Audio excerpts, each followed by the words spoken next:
100 Anos de Solidão, parte 2, episódio 1 na Netflix. Sim, está de volta, 100 Anos de Solidão, a parte 2. Esse episódio 1 já chegou na Netflix. Pode estar meio escondido, tá um pouco escondido, ninguém sabe, que eu acho que voltou, mas voltou. Pode ser que você ainda não tenha visto, pode ser que não tenha reparado direito, mas tá lá, já tá entre nós. E essa parte 2 também vai ter o episódio final chegando em breve. E é isso que faz um homem que venceu 32 guerras pedir ao médico que marque com tinta o ponto exato onde fica o seu próprio coração. Guarda essa imagem, amigos, porque ela é o fim desse episódio e também o começo de tudo. Nos próximos minutos, a gente vai entender por que o coronel Aureliano Buendia precisou percorrer todo esse caminho, perder o filho, trair o compadre, descobrir 17 herdeiros e assinar a própria derrota. Foi um caminho intenso e a gente não esperava por isso, mas descobrir tudo isso muda tudo. Então vamos falar um pouquinho desse episódio 1. A segunda parte, ela abre com uma sentença que é ao mesmo tempo maldição e sinopse, né? Ninguém deve se unir ao próprio sangue porque os filhos nascem com um rabo de porco. Úrsula carrega esse medo desde a fundação de Maconto, e o episódio inteiro é a prova de que ela estava certa, só que pelos motivos errados. Antes de qualquer coisa, a gente já pode dizer que a série faz algo muito ousado. Ela salta gerações inteiras à frente e mostra Aureliano Babilônia, o último dos Buendia, recebendo as chaves definitivas dos pergaminhos de Melquíades. E ele lê a frase que resume 1 século e 20 palavras. O primeiro está amarrado a uma árvore e o último está sendo comido pelas formigas. Se a gente recuperar tudo que acabou de acontecer, o episódio nos contou o final antes de contar o meio. Tudo que vai vier a seguir já aconteceu. Então, voltamos ao presente da guerra e a gente encontra o coronel Aureliano Buendia dentro de um círculo de giz que ninguém pode atravessar, 3 metros de distância obrigatória entre ele e o mundo. É dali que ele decide a morte do general José Raquel Moncada, um conservador que foi seu amigo. As mulheres de Moncado vêm implorar e ele manda que apresentem essa petição formal ao Conselho de Guerra. Só Úrsula atravessa o giz e ela atravessa com uma única arma que funciona contra ele, a maternidade.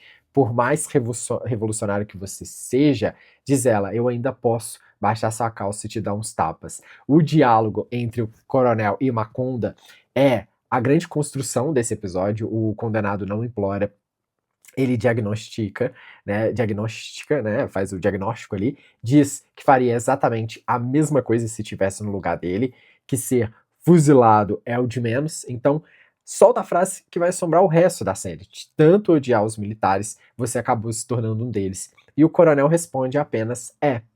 E é a última vez que ele admite alguma coisa em voz alta.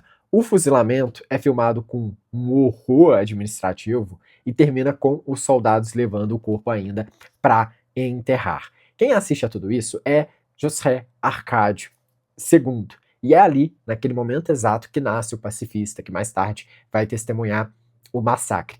E a série vai plantando semente com uma precisão que eu acho muito boa. O menino sai do fuzilamento e vai direto para a igreja tocar os sinos e cuidar dos galos de briga do padre Antônio Isabel. Teologia e rinha de galo aí aprendidas ao mesmo tempo.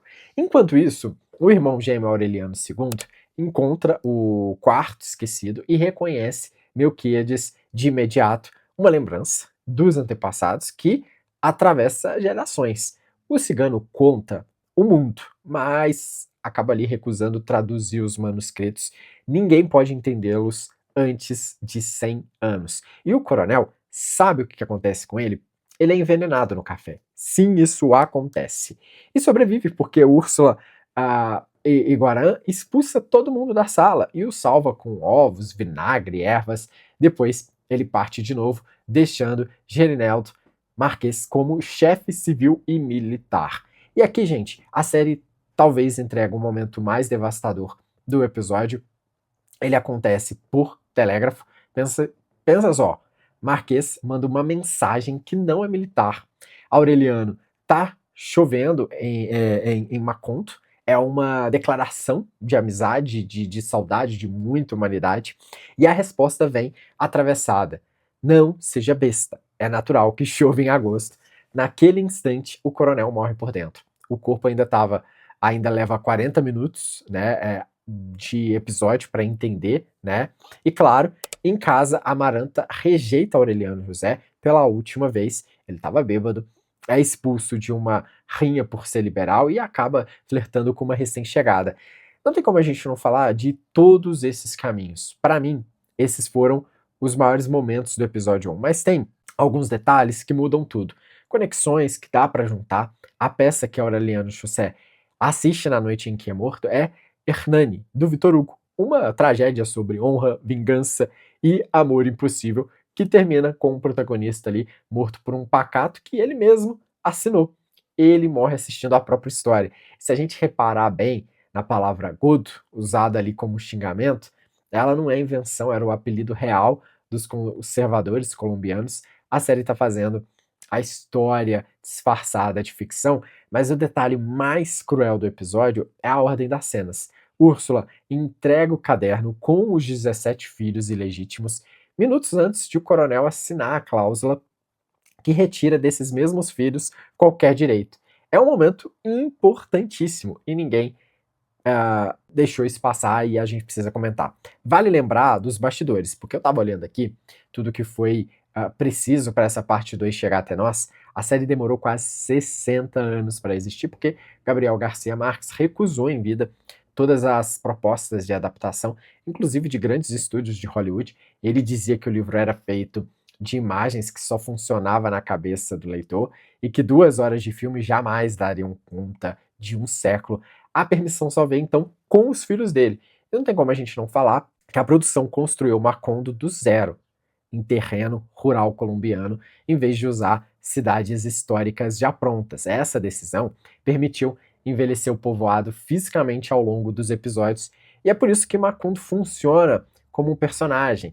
As casas mudam, os materiais mudam, o lugar cresce diante dos nossos olhos, e o elenco conseguiu construir algo muito forte em cima disso, e são essas escolhas de bastidores que no fim das contas mudam tudo. Agora deixa eu amarrar uma conexão, porque vale juntar todas essas pontas. No meio do episódio, José Arcádio II encontra os projetos abandonados do bisavô, e aí a gente é avisado pelo próprio narrador de que aquele achado mudaria o destino de Macondo.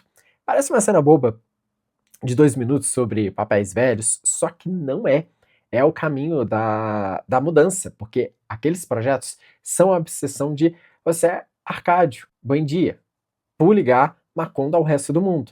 É a mesma obsessão que levou o bisavô à loucura amarrado à castanheira. E é justamente essa abertura ao mundo que traz o trem. O trem traz a companhia bananeira.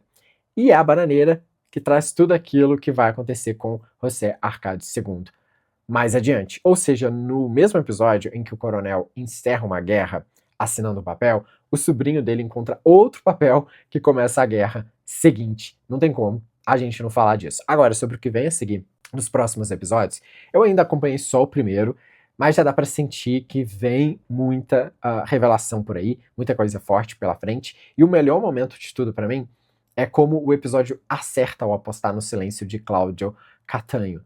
E ao manter o narrador, ele tropeça, na minha visão, na velocidade do envenenamento, na morte de Aureliano José, que talvez merecesse um respiro maior, mas quando a Úrsula jura matar o próprio filho com as próprias mãos, a série alcança algo raríssimo nessa adaptação. Só que essa adaptação ainda divide muita gente. E aí eu quero saber o que você acha. Você é daqueles a favor ou contra? Deixa aqui o seu comentário. Eu tentei fazer um resumo de tudo que eu senti nesse primeiro episódio. Então, comenta aqui o que você achou também e me conta se você estava ansioso por esse episódio final, que vai ser lançado em breve pela Netflix. Quero saber a opinião de vocês. Se inscreva no canal, tamo junto e até a próxima.